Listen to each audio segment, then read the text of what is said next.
Yes, good morning, Nechi. Good morning. Please, can you confirm that you can hear me loud and clear, please? I can hear you. Good morning. Okay, you are welcome. Good morning. So sorry for the delay. So I've been communicating with the moderator since. So, um, brief introduction of your name, your name, please.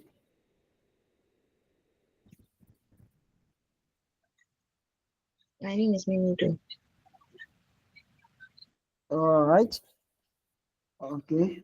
You are welcome. Are you just writing the ATS one for the first time? Is this your first experience or you've tried before? Not my first. It's not my first. I don't like that. Oh, all right. So you are welcome. So it's going to be a successful journey for you.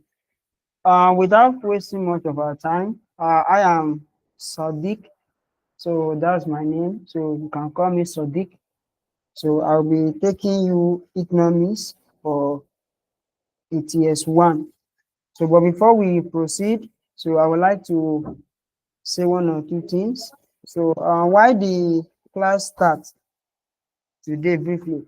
So, I confirm from the moderator that so you are the present student for now. So, we hope that some students join us as we proceed with the class. So, but notwithstanding, so in case you we start the class, so you find there is need for any questions, any clarification, so you don't hesitate to communicate with me. So I believe that at the end of everything, you are going to have an outstanding result and you'll be proceeding to your ATS2 by the grace of God. So season greetings to you and I wish us all the best of luck. So let me share my screen. So for today, we are going to be having an introductory session. We are going to having an introductory session because I want to believe for you must have did economics probably in your secondary school days. You probably must have did economics before.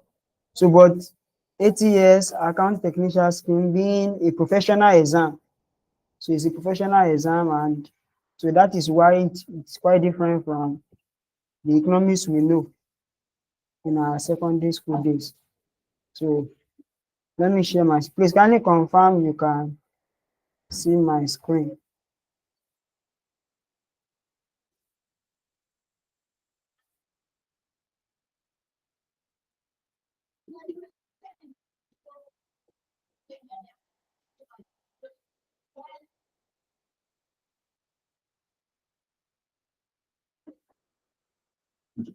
Please confirm that you can see my screen.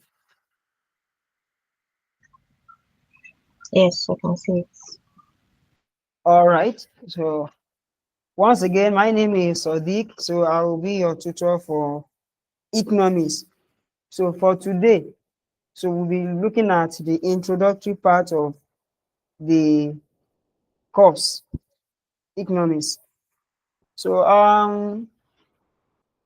Nechi, if I'm right, are you, what is your current qualification?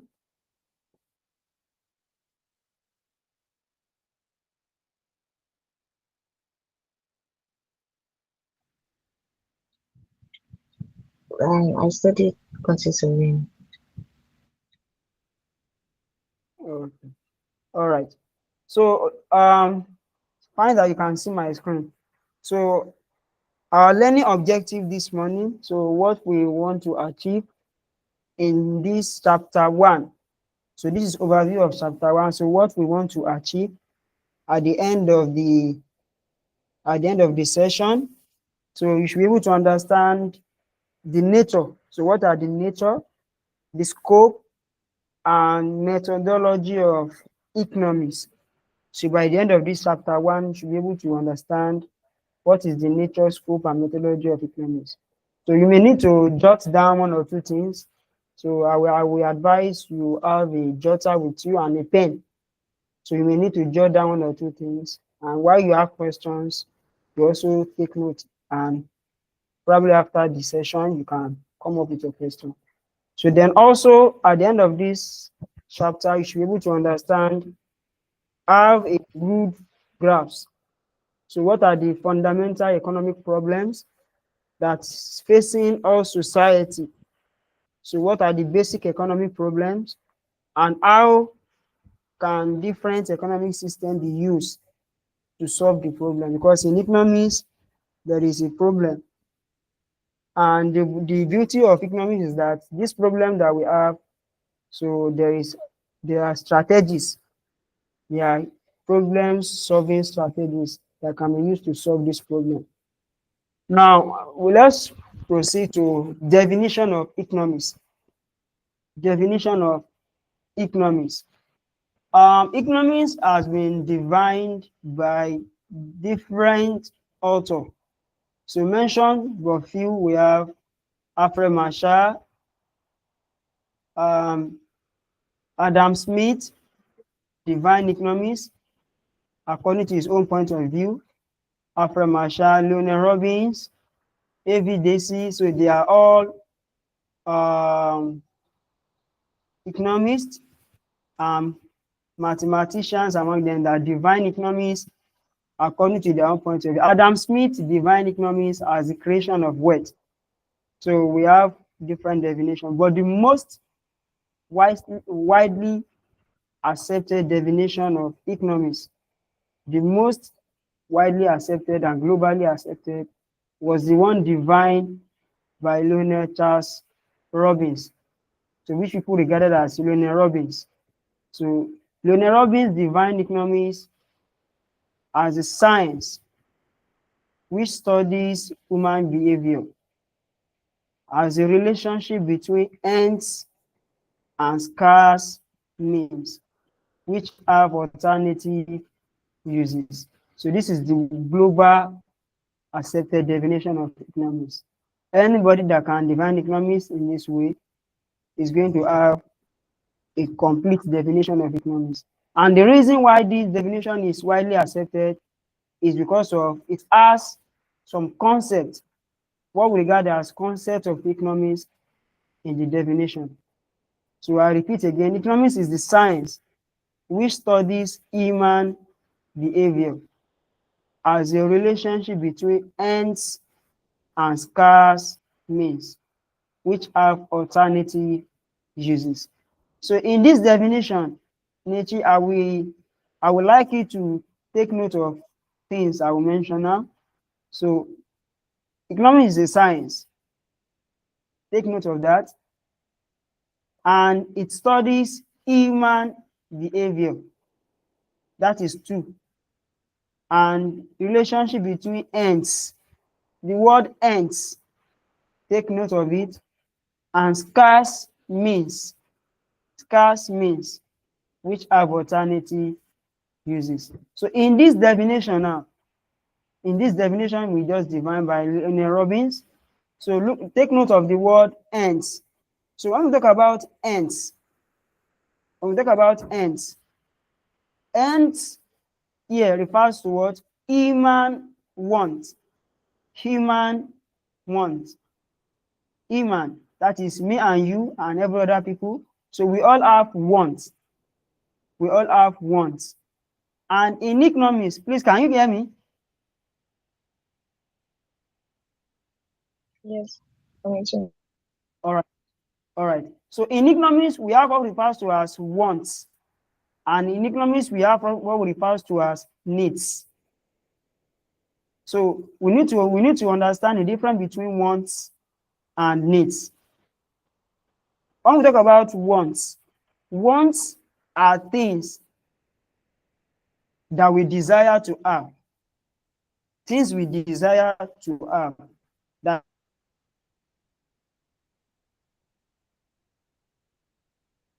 is, I like it, you like it. But if we don't have these things, it does not affect us in any way. That is the reality. You desire to have it. I also desire to have it. We desire to have it. But this we call want. If we don't have it, it's not going to affect us, affect our health. So what I'm saying is that we can still survive without them. That is what we refer to as want. In economics, we have what we call needs. When we talk about needs what we refer to as basic necessities of life. There are things that we can't do without. There are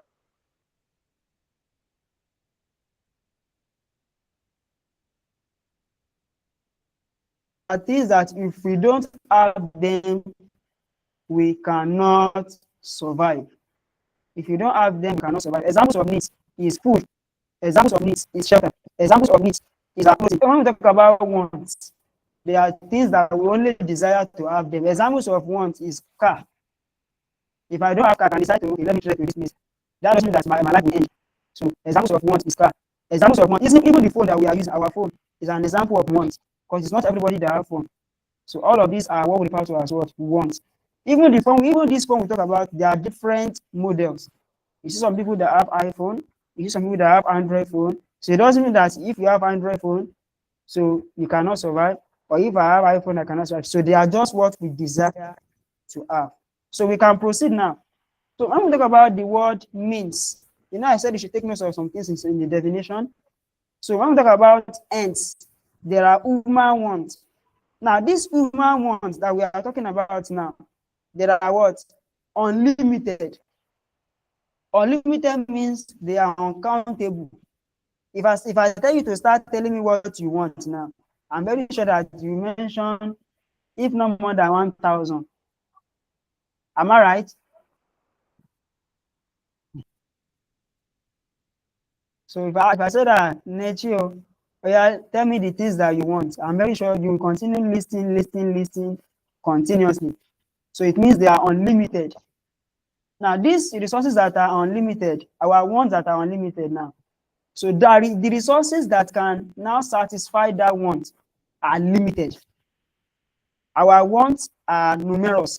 It's either we say numerous or unlimited, or we can say insatiable. Insatiable, unlimited, or numerous, meaning that there are many, there are plenty. So these are ones that are numerous. The resources that can now be used to satisfy that want are just few, they are limited. So that is for ends. So the word means refer to productive resources, otherwise called factors of production.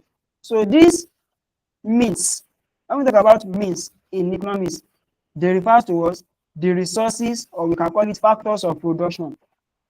Factors of production. So in every society, the productive resources are combined in different ways to produce different types of goods and services. So that is, in every society, the productive resources, all these are resources are combined in different ways to produce different types of what? Goods and services. So if I may ask, Inechi, when we say factors of production,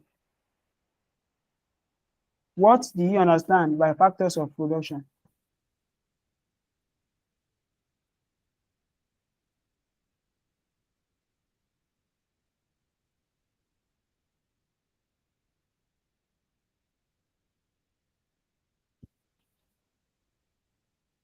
Hello, are you with me? When we say factors of production, so what can you say? What is your understanding of factors of production? Um, the things that help us to um meet our needs. Okay, thank you very much. So you are absolutely right. So when we talk about factors of production, that is those things that we call our wants, those things that we call our needs. So it means the process, the procedures, the ways through which we acquire those things is what we refer to as what? Factors of production. And in economics, factors of production, if you remember, we have capital. If you remember, we have labor. If you remember, we have entrepreneur. And if you remember, we have wages and salaries. So which means if I said I want a car now, and there is someone that is going to produce that car. Now, those that will produce that car, we refer to them as what? Labor, right? So which labor is part of what? Factors of production. And that labor, you must pay them what? Wages. Or you pay them what? Salary. So all of these are what we refer to as what? Factors of production. So let's move ahead. Let's move ahead. But before I proceed, but me, I like to ask any question. So that I want to be sure that yes, you are understanding it. So before we move on to the next slide, so on this slide that you can see, Nechi, so let me know if you have any question or any clarification before we proceed. No question, please. All right, all right, all right. Please make sure you are also jotting down one or two things too. Thank you. Now, basic economic concept. Basic economic concept. A number of basic concepts or terms lie on the art of economic science. Now, the most important ones are explained in this section. So meaning that we have what we refer to as basic economic concepts. What are concepts? Concepts are fundamental guidelines. They are fundamental principles. There are things that make up economics. When we say economics itself, so it means what are those things? What are those things that makes economics to stand? That without them, economics as a subject cannot stand.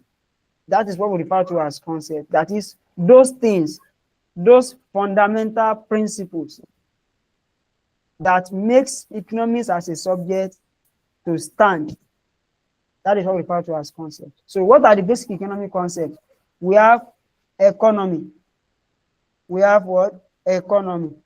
Now, the word is used to refer to a particular system of organization of economic activities. So when we say economy, the word economy refers to what? A particular system of organization where economic activities take place. Where economic what? Activities take place. So when we now talk about economic activities, we are talking about what? Production. We are talking about distribution. We are talking about exchange. And we are talking about what? Consumption. So any system where production take place, where distribution of those production take place, where exchange of those production take place, and where the consumption, that is the use of those production take place, we refers to as what? This system as what? Economy system. And don't forget that this production, this distribution, this exchange and consumption, they are required to satisfy human wants. They are required to satisfy human wants.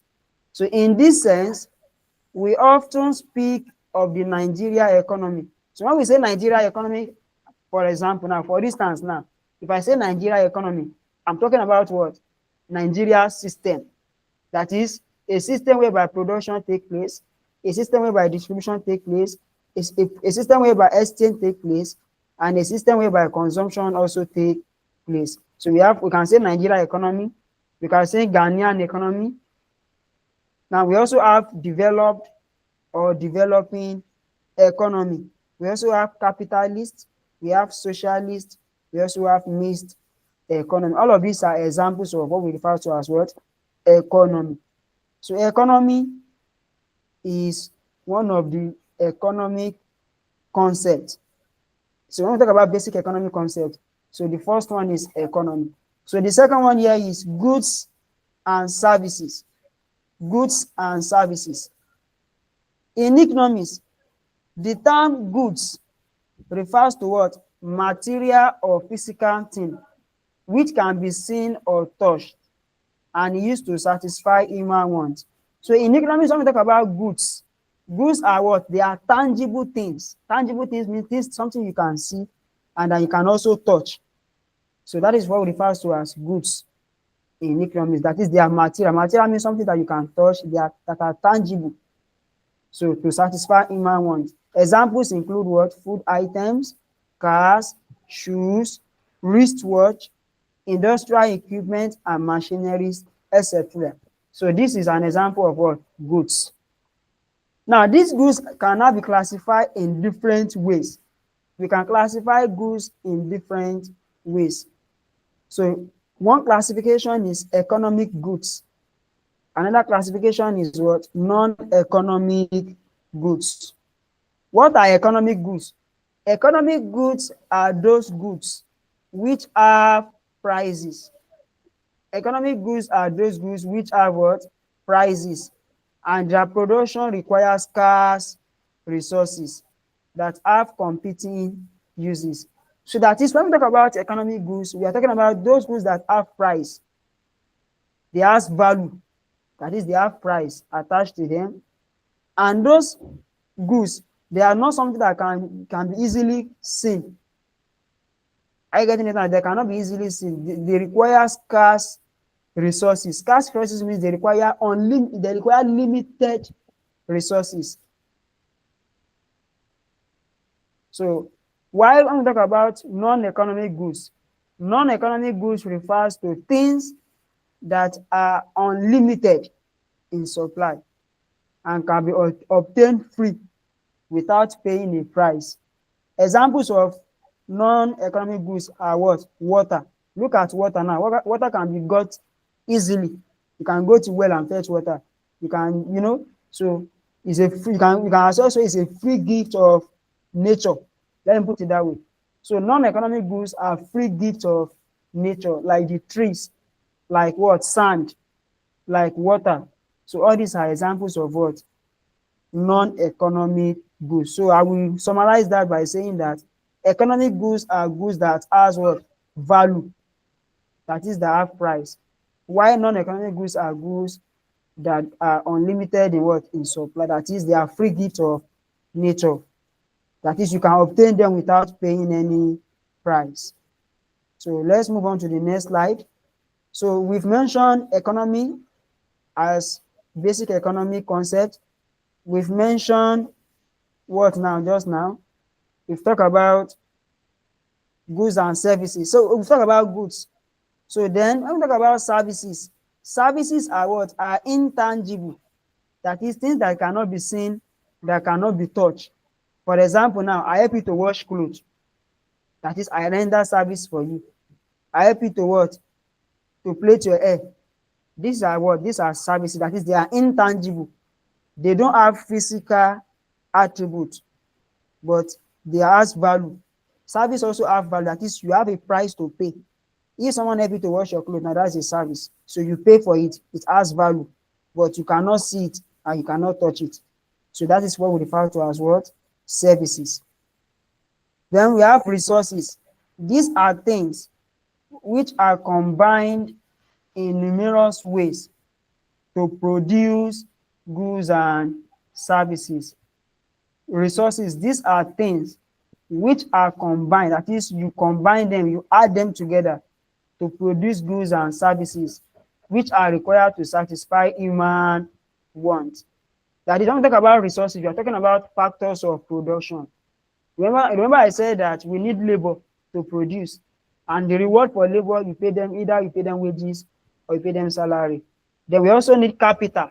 Remember that capital is also one of the factors of production. So capital is also a resources. Capital means the money you use to start a business.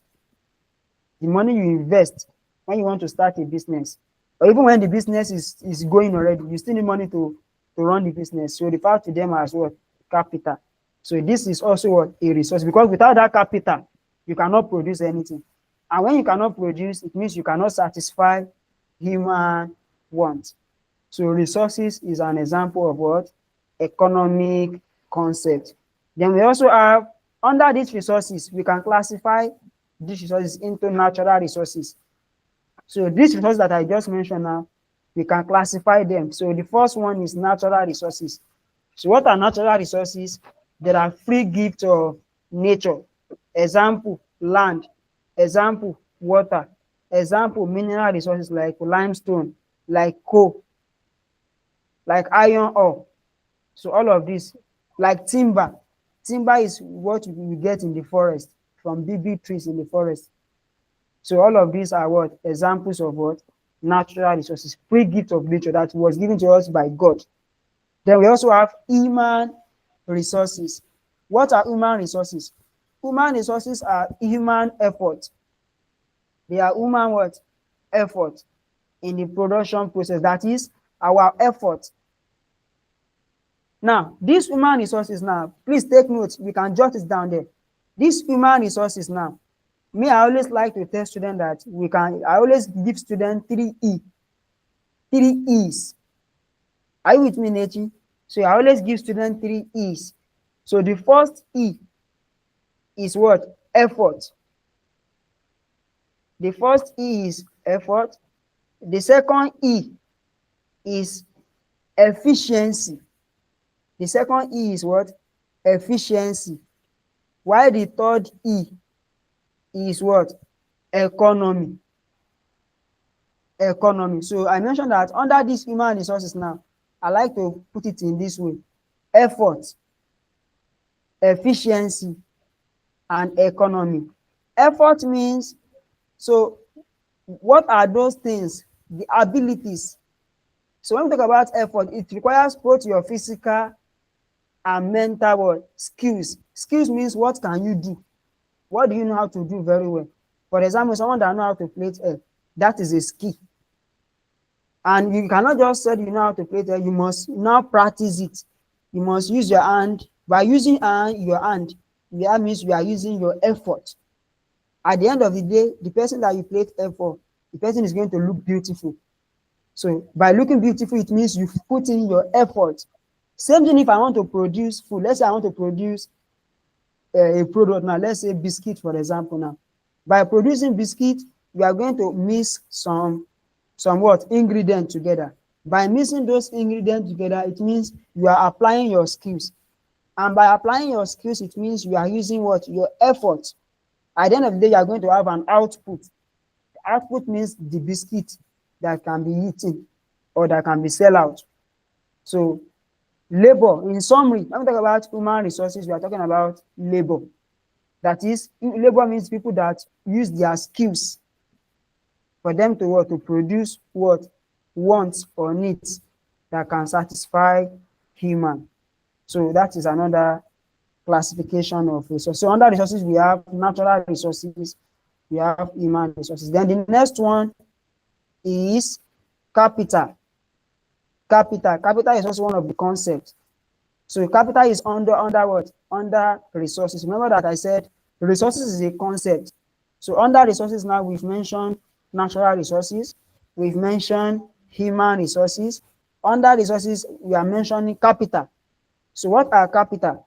Capital are man-made resources, such as what? Roads, dams, building, equipment, and machines, which help in the production of other goods that satisfy human wants directly or indirectly. Now, in economics, there's something we refer to as capital. Remember, I said capital is your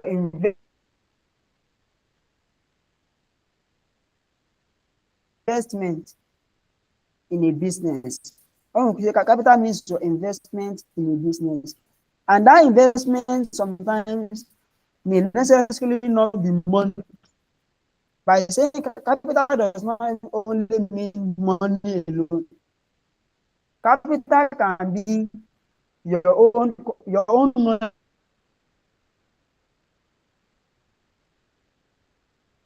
knowledge or idea about a business now. Let's say money, I have 10 million with me. I don't have what I can use that. So come to you now give me an idea. That idea you gave me now is also part of what that is my resources now. You have bring your own idea. You don't have the money, but the idea that you bring is also an example of what resources. Because my money alone will not work without that you brought. Do you understand? So that is an example of what capital. Then we have enterprise. What is person is a business or you manage a business. And by saying entrepreneurship, that is this entrepreneurship, the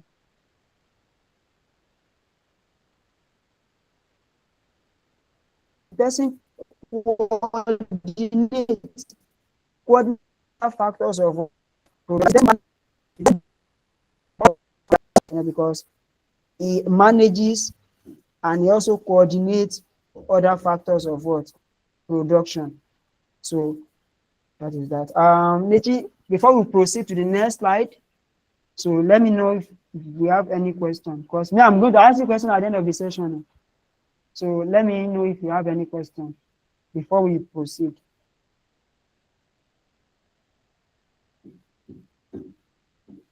No question. All right. Please, if there's any question, don't hesitate to ask me. So let's move on to the next slide. So then the next slide, the next basic economic concept is utility. We have utility. Utility in economics, and some people normally call utility, they will just use the word satisfaction. In economics, when we say utility, we are talking about satisfaction. And what is satisfaction we're talking about? That is the satisfaction you derive, the satisfaction that you gain, the fulfillment that you gain when you consume a goods or a product. For example, let me say Nechi buy a clothes now. Now that clothes that you buy now, let's say you buy maybe 2 clothes. By buying that 2 clothes, you feel like you like this clothes. Oh.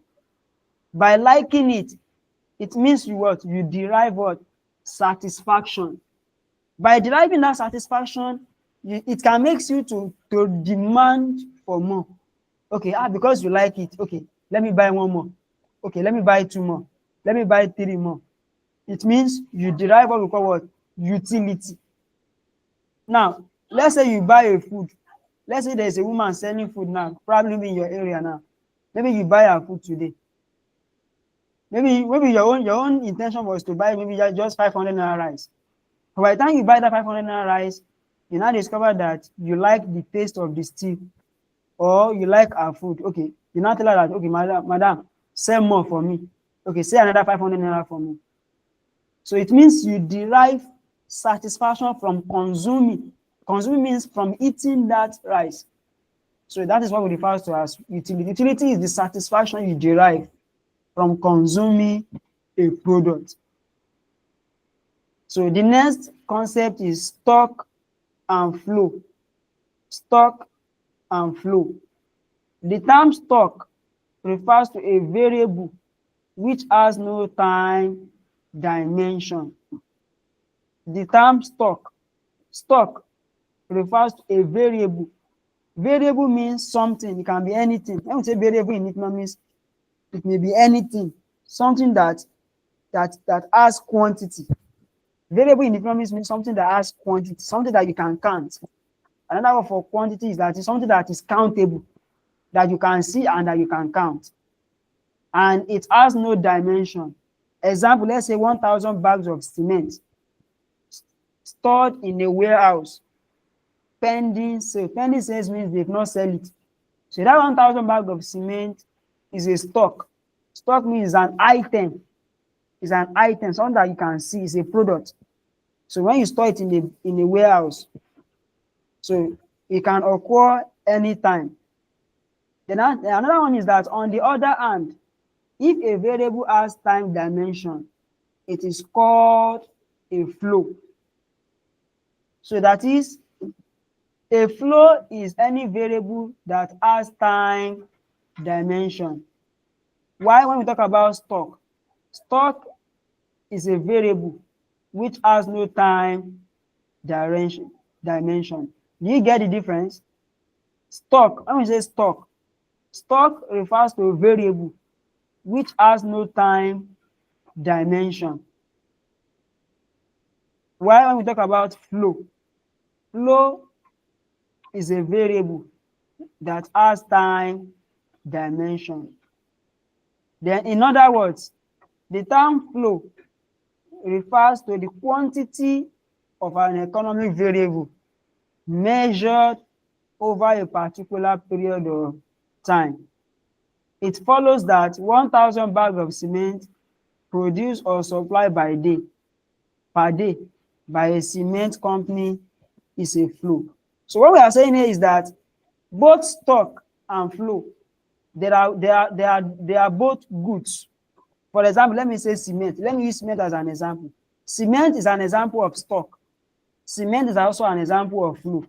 But the difference there is that when we talk about stock, are you getting it now? That is, that one does not have time dimension. That is, you can have 50 bags of cement in a stock without selling it in a year. So if you don't sell it in a year, it means it is a stock, because you don't know when you are going to sell it yet. But the moment you have, let's say, 50 bags of cement in a stock, and let's say you sell it finish in a day, or you sell it finish in a week, or you sell it finish in a month, by that time it becomes a flow. The more you continue to sell them, it becomes a what? A flow.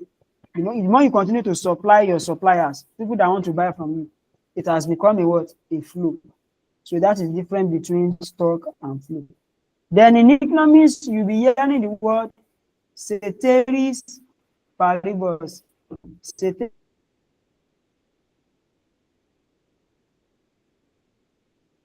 paribus.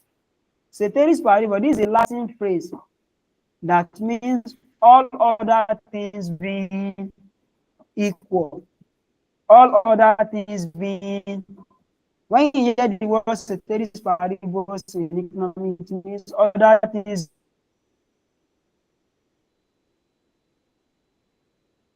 being equal. The ceteris paribus assumption is more commonly used in to isolate a change in one factor. All tables of are held constant. Economic theories are simple, and their validity enhanced explicit or implicit use of ceteris paribus. So is the quantity of goods and services that an individual is willing and able to buy at a particular period of time. That is demand. That is, for example, now, if Nechi want to buy 10, let me say you want to buy 10 bags of cement. You know that for you to buy 10 bags of cement, the first thing that will come to your mind as a consumer or as a customer is the what? The price. That is, it is the price that will determine how many quantity that you will buy. If the price is low, you will buy more, you will buy plenty. But if the price begin to increase, it means you will lower your what? Your demand. The quantity that you will buy will reduce because the price have what? Increased. So ceteris paribus now say that for you to buy more, for you to buy what? For you to buy more, other things being equal. What is that other thing being equal? It means for you to buy more, other things being equal means the price must be low. That is the ceteris paribus there. That is, the price must be low. But the moment the price begin to increase, all other things being equal, what will happen? Your demand will low. You reduce what we buy. That is what we refer to as ceteris paribus. That means that is what will determine the quantity of cement we buy is the what? Is the lower price. If the price is low, you will buy more. But if the price is high, you will reduce the quantity you want to buy. That is ceteris paribus. Then the next one is rational behavior. What is rational behavior? As used in economics, behavior in which economic agents, what are economic agents? Individual, firms, and government, where they do the best they can do under given circumstances. For example, the assumption of consumer rationality implies that the average consumer in his purchasing decision will always prefer more to less. That is, let me explain it in this simple way for you. When we talk about rational behavior means that before you make any decision, are you getting it now? Like I always tell people that decision sometimes is not the problem. Decision that we make is not the decision. Decision that you want to buy something, decision that you are not going to buy it, that is not the problem. But the problem is the consequence of that decision. That is, what will happen if I buy this thing? That is what we refer to as what? Rational behavior. You now begin to think that if you buy this thing, what is the benefit? What is the consequence of you buying it? And if you decide not to buy it, what will happen if you did not buy it? What will be the consequence if you did not buy? What will be the consequence if you buy? That is what we refer to as what? Rational behavior. For example, now, somebody that is earning 50,000 naira salary now, and the person is now buying something of 80,000 naira. What happened there? The person have think irrational. That is, the person have spent beyond the income what the person is earning. So it means you don't make decision based on what you earn. So that's referred to as rational behavior. That is rational behavior. So is there any question before we proceed? Is there any question before we proceed? Yes. I don't All really right. understand. I don't really understand the explanation of ceteris paribus. Okay. All right. Okay. How about rational behavior?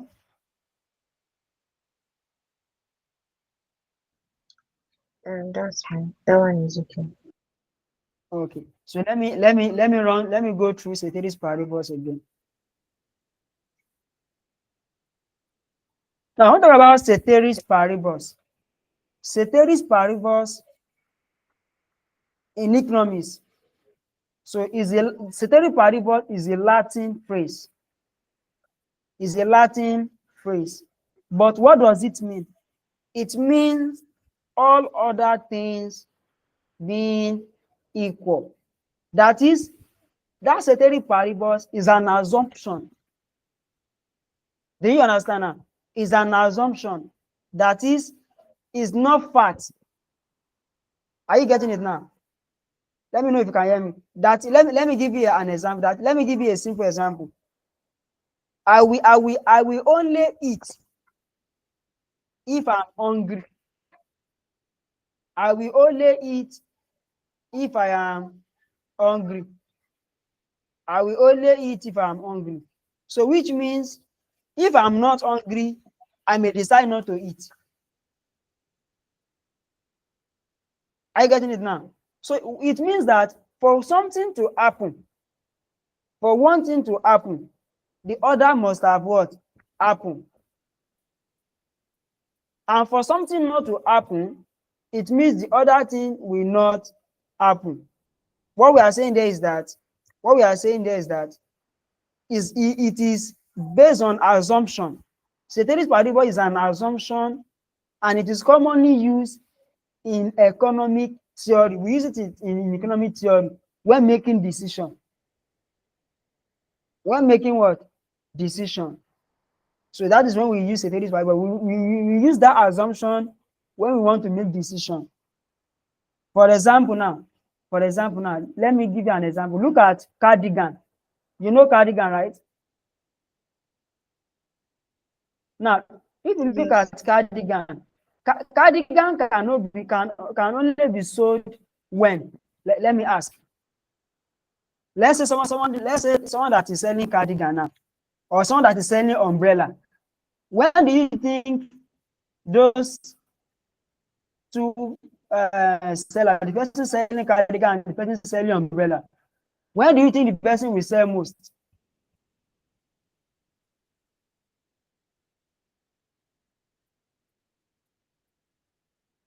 Oh yeah, Nechi, I want you to answer that question so that you will understand ceteris paribus.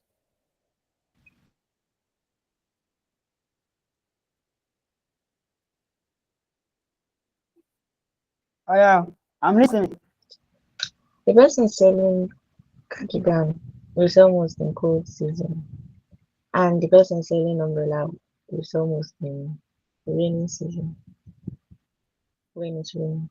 Okay, okay, thank you. But do you know what you just said now? To some extent, to some extent, I will say you are right. But do you know that based on ceteris paribus, based on this assumption, we can look at it in this angle and say, even during rainy season, the person selling umbrella and the person selling cardigan will sell both the two products. The person will sell high. And even during sunny season, during the dry season, the person selling umbrella will sell more too. Why?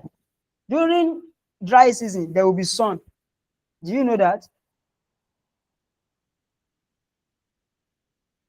Yes. There will be Yes. sun. So, and people go out very well. So I cannot wear cardigan during dry season when there is heat. So which means it will reduce the quantity I can sell, right? Why during rainy season? Okay, we feel like maybe there is cold.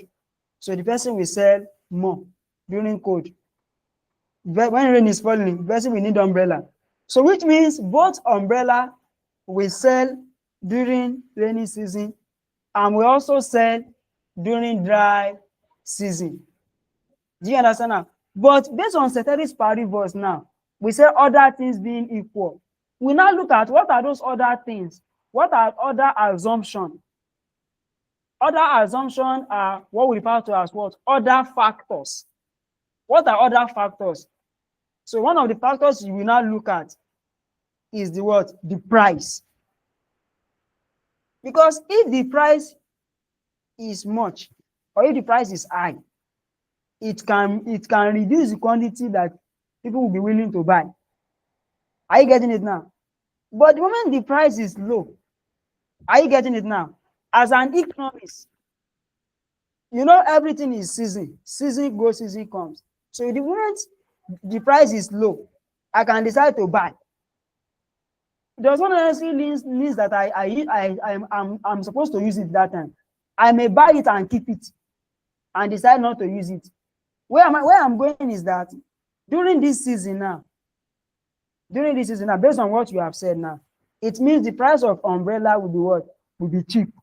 Is that not the summary?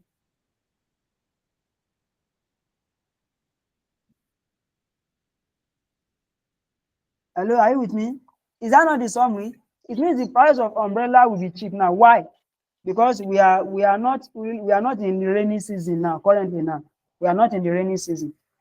So it means other things being equal, the price will be what? Will be low. So I can decide to buy it and keep it, so that when the period of rain starts and the price will now go up, I will not need to buy it again that time. Do you understand now? So that is what we refer to as ceteris paribus. That is, for you to make a decision,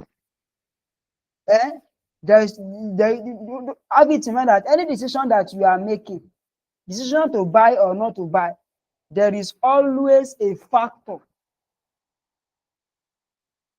under your decision. That is the meaning of ceteris paribus. So it means if you decide to buy now, what is the consequence of that decision, of you buying it?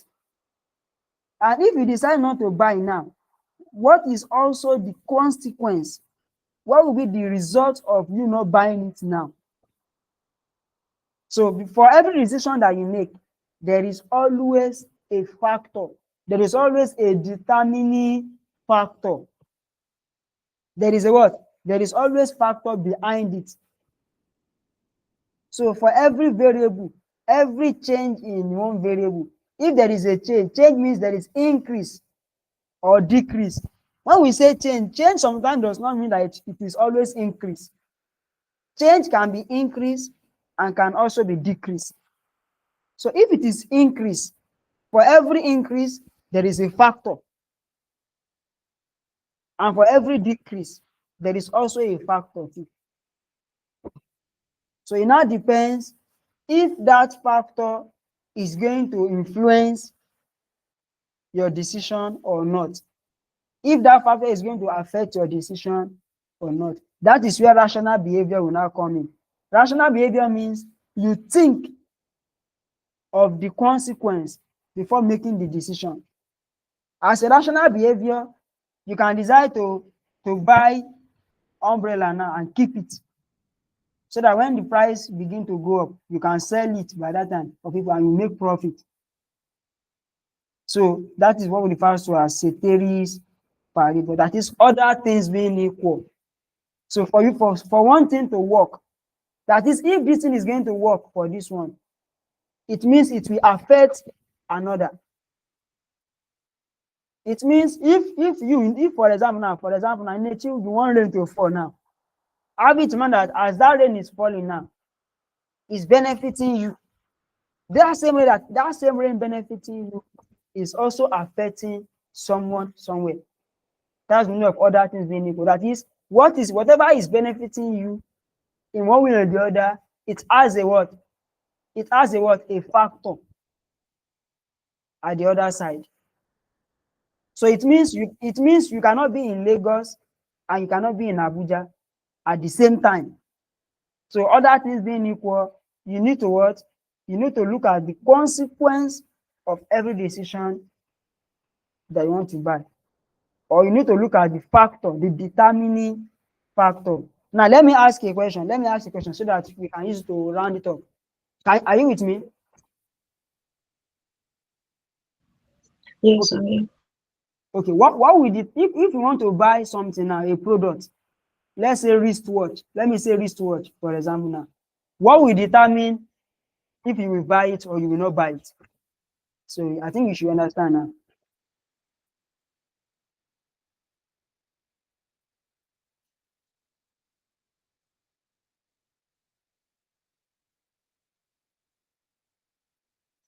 Let's say you want to buy a wristwatch. Okay. Okay. I think the first thing I would consider is the price of the research. One, Um, the whether it's digital or normal research. I think. okay, that is your taste. Is this your choice? Is it the one you like? Okay, My okay, taste. okay. So what other factor again?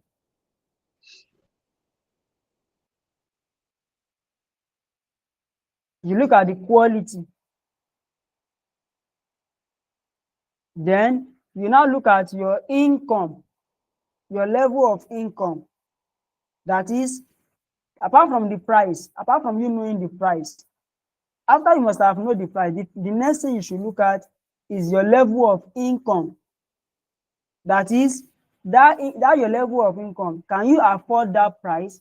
If the price is 50,000, for example, now, you now look at your income. Income means the money you have in your pocket or maybe in your bank account. Can that money afford that 50,000? There is a difference between price and income. They are not the same thing. No. Price is the value of the wristwatch. Your income is your ability to pay for that wristwatch. Do you understand now? So that your income is what we refer to as other things being equal. That means that is for you to be able to buy your wristwatch, which is your want. For you to be able to buy that wristwatch, all other things being equal. That is, do you have the purchasing power? Purchasing power means do you have the ability to pay for that price? Do you understand now? So that is what we refer to as ceteris paribus. That is the determining factor that will determine if you will be able to buy that wristwatch is your level of what? Income. The price is even the smallest thing. It's not even actually, it's not even about the price, but your income, that is your purchasing power, your ability to pay for the price of the wristwatch is what we refer to as ceteris paribus. So it means it's an assumption. You need to confirm that yes, the determining factor that can determine you buying that wristwatch is there. Is it clear now?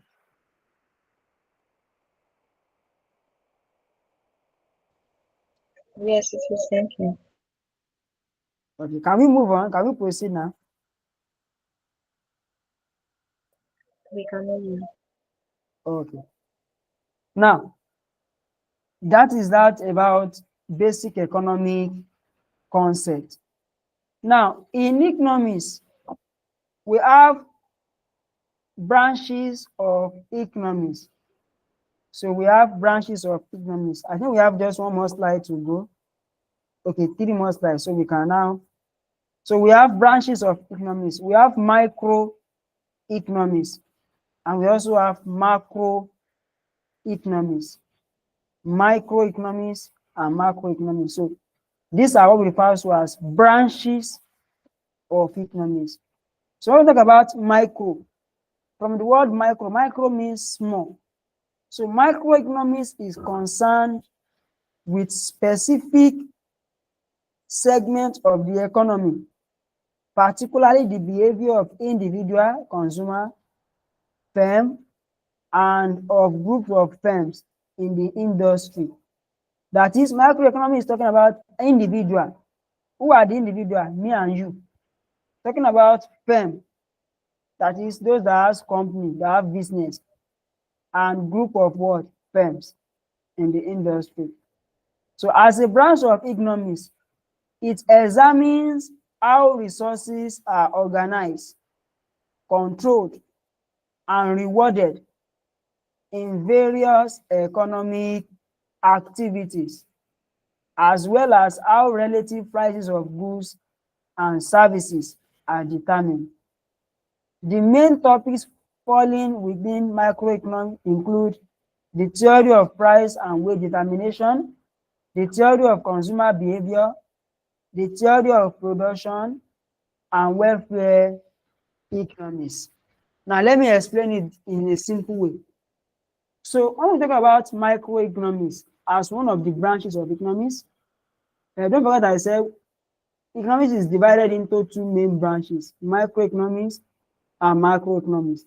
So, when we're talking about microeconomics is concerned with what particularly about the behavior of individual consumer. Who are the consumer? Me and you. We that buy, when we buy something for our own consumption, we say that we are individual consumer. When we talk about firm is like a business and group of firms. So that is what we refer to as micro. That is the study of individual consumer, firm, and group of firms in the industry. So that is, this macroeconomics is study how you allocate resources, how you control, how you organize resources for various economic activities, And it's not about how you organize. It look at how the relative prices, how you determine the price of goods and services. And under microeconomics, you are going to be seeing some topics like theory of demand, theory of consumer behavior, theory of production, and welfare economics. So the other one, or the other branch of economics, is macroeconomics. So under macroeconomics is the study of economy as a whole. So macroeconomics is the study of economy as a whole. That is the whole economy, the aggregate. Aggregate means total. The aggregate of an economy, the whole economy, is referred to as macroeconomics. In macroeconomics, emphasis is on aggregate economic variables. Can you see now? Such as the economic level of employment. So in macroeconomics, if we are looking at economic level of employment, we are talking about everybody in the economy, everybody, both the private, both the government, everybody. So what is the level of employment in the country? That is an example of macro. The total output. Total output means what is the total production? All the production that is made within the country, all the total income, all the total money supply, overall government spending, the level of taxes, investment and savings, and so on. So that is the whole economy. That is what refers to as macroeconomics. It follows that macroeconomics explores the problem of unemployment, inflation, external disequilibrium, sluggish economic growth, general poverty, and inequality in the macro economy. So if I were you in Nechi, I would say that microeconomy study individual consumer firm and group of firms, while macro is study the economy as a large, that is as a whole, the whole of the economy. That is macro. So we now have scarcity. Economic scarcity means that people do not have as much as they desire. That is, those things that we say we desire to have, our needs. So we do not have what? Much. Someone that wants 10 cars now can only get 2 cars. So it means there is scarcity. The moment you cannot have as much as you have, it means there is what? Scarcity. And the problem of scarcity arises as a result of the fact that at any point in time, the productive resources available in any society are limited. You know, I've said it before. That is, the resources are available that can use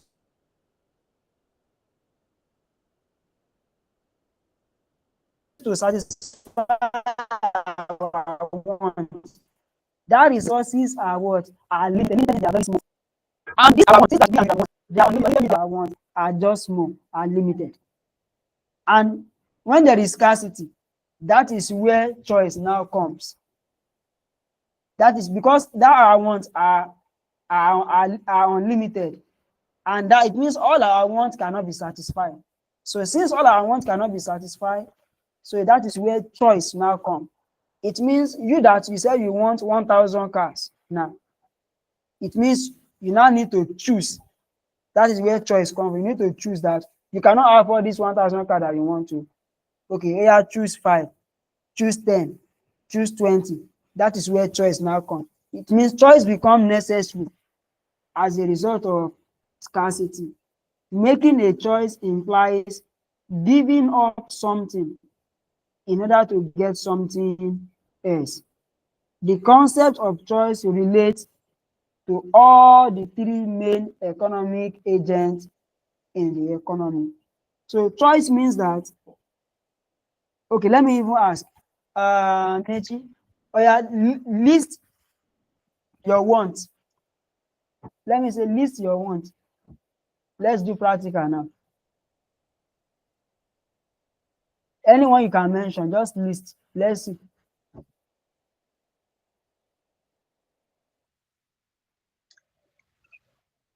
Okay.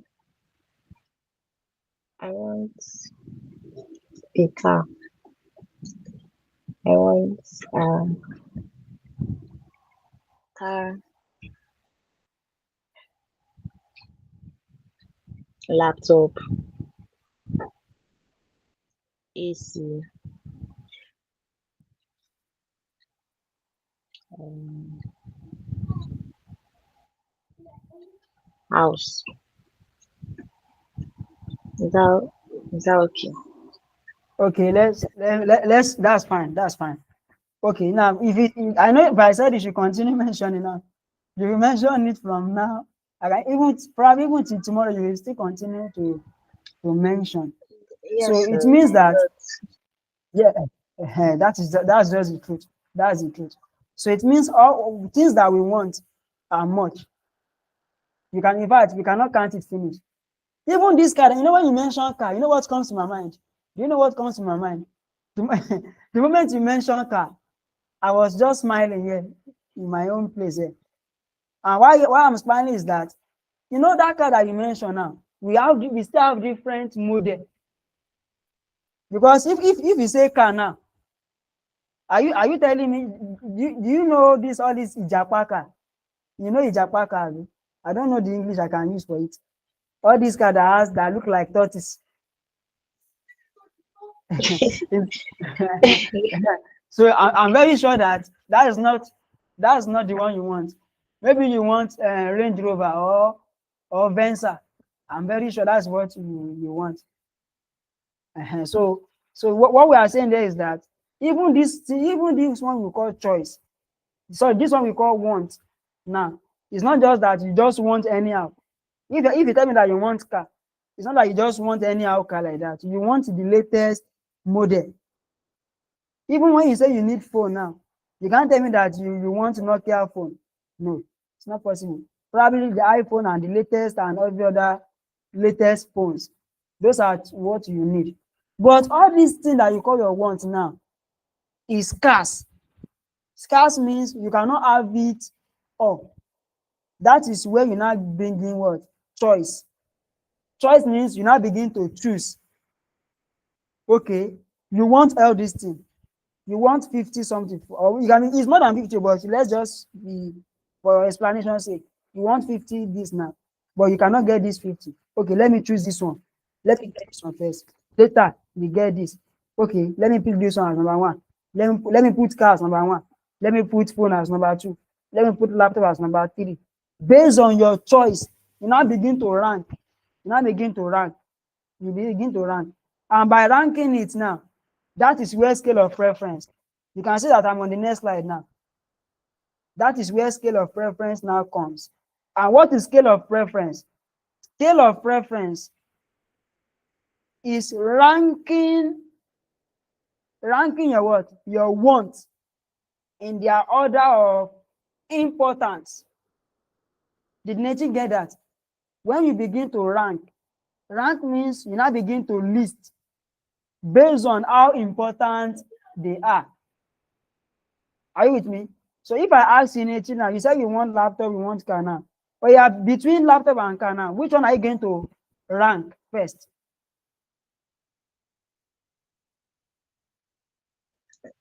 the laptop comes first for the car because I don't even know how to drive yet. So I even like that what you just said now.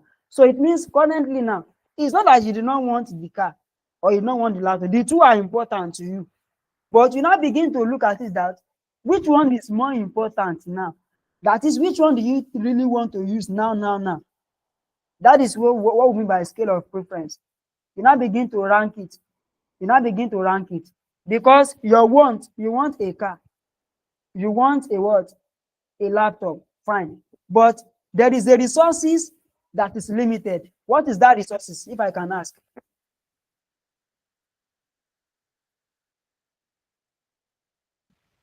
The my income. God bless you. I even like that, but you are understanding that. That is, you don't have that purchasing power, which is your income. You don't have money to buy it now. That is what we refer to as what? Scarcity. That's the meaning of scarcity. So it means the resources, which is your income, the money, is the scarcity. You don't have it to buy the two now. That is where choice now comes. You now begin to choose, okay, laptop first. By choosing laptop, by choosing car, you now begin to rank it. Okay, laptop is important. Let me buy laptop this month. Maybe later, if I have the money, I can now buy a car. Do you know that is scale of preference? Then the next one is opportunity cost. What is opportunity cost? Opportunity cost, economists use the term opportunity cost to mean the next best alternative forgone. So, which means, Nechi, do you understand what scale of preference is now?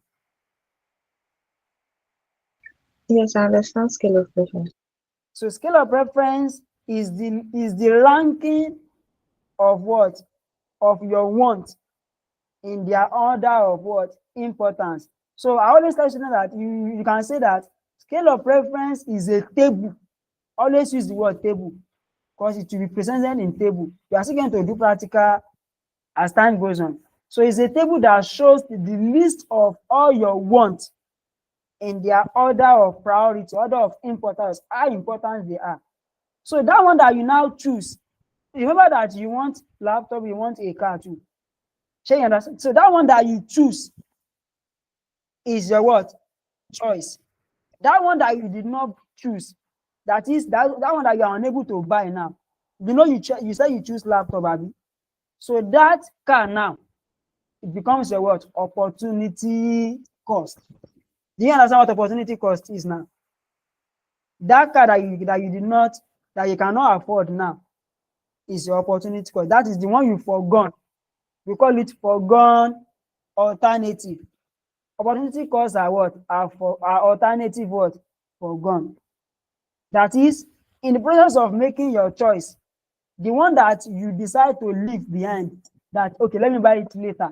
That one that you want to buy later is your opportunity cost. Do you understand? So let me give you an example from what we have here now.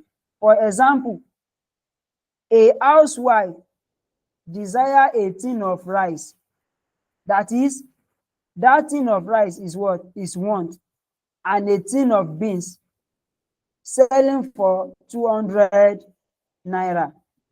Do you get that now? That means we are doing practical example now. That is, a housewife desire a tin of rice. That is a milk of rice and a milk of beans. And they are selling the two at how much? At 200 naira. So you understand now? So you have 200 naira in your pocket. You want to buy 1 cup of rice and you want to buy 1 cup of beans. You need the two. The two are what you need, but you only have 200 naira in your pocket. And 1 tin of rice, 1 cup of rice is 200 naira. 1 cup of beans is also what? 200 naira. So in if you want to buy that two, how much do you think you need?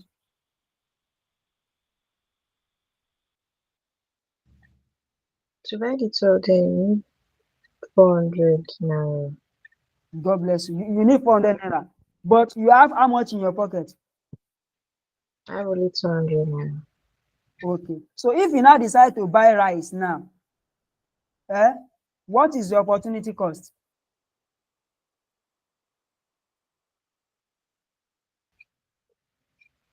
The beans, Thank you very much. the Yes. You've just answered the question like that. So that one that you did not buy, which is the beans, is your foregone alternative, is your opportunity cost.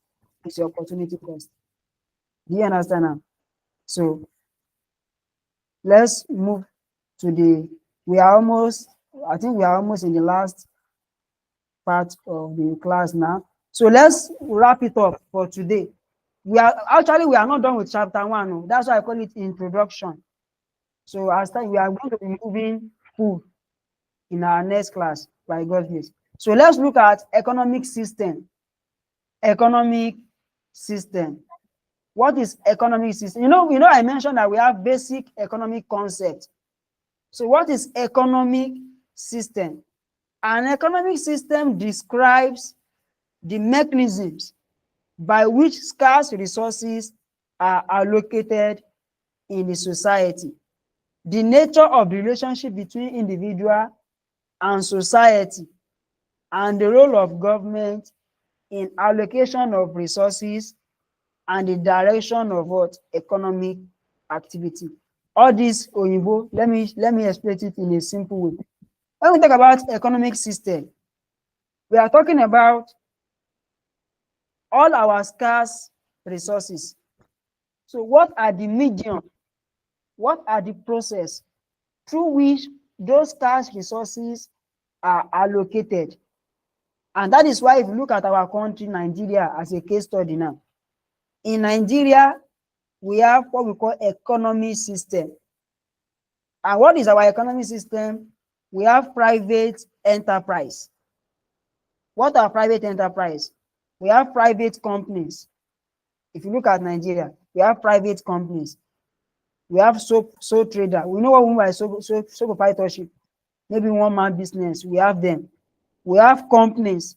We have partnership business. Are you getting it now? So even we have individual like me and you now that we have, maybe we have one or small business that we are also running. Some of us, we have brothers and sisters running a business. So all of them are classified under what? Private. At the same time, we also have what? Government, which we call public enterprise. We have government agency. Look at all these PAC and NEPA. Look at all these, what else again? Okay, what else again? That is being run by government. So we have many agencies that is being run by government. It's also an economic system. We now have the combination of both the private and the what? The government. By combining the two together, we say we have a mixed economy. We say we have a mixed what? Economy. So in summary, economic system is there for them to what? Economic system describes the mechanism, the process, the procedures by which scarce resources are allocated. You know, we say we have scarce resources. So all of these scarce resources, so it means it's not something that one person can just allocate. One person cannot do it alone. Shall you understand? That is where economic system now comes. We now look at what are the mechanisms, what are the process through which we can now allocate those resources. And it's not about the mechanisms.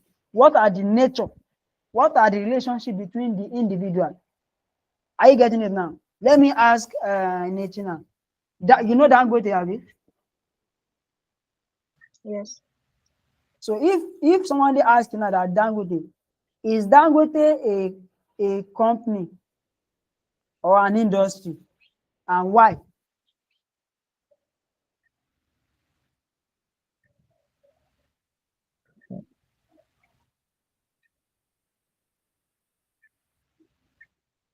Do you get the question? No, not really. Okay, but do you know Dangote? You used to hear Dangote, have you? Yes. Okay. Yes, yes. Is Dangote a firm or an industry?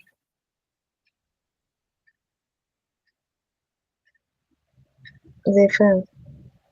Okay. No, I will say Dangote is a firm, but Dangote is more of an industry. When we say someone is an industry, that is when that person is into more than one production. If you look at Dangote, Dangote is producing what? Spaghetti, right? Dangote is producing what? Cement, right?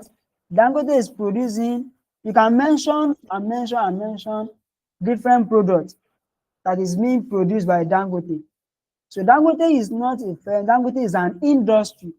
So where I'm going is that if you look at Dangote now, no matter what, Dangote is not a government, so you know.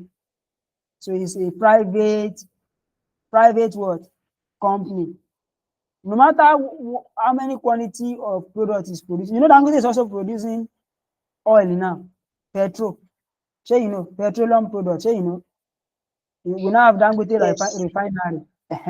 So where we are going is that is where economic system now comes. That is, government cannot do it alone. That is where I'm going. Do you understand? Now, government cannot do what? Cannot do it alone.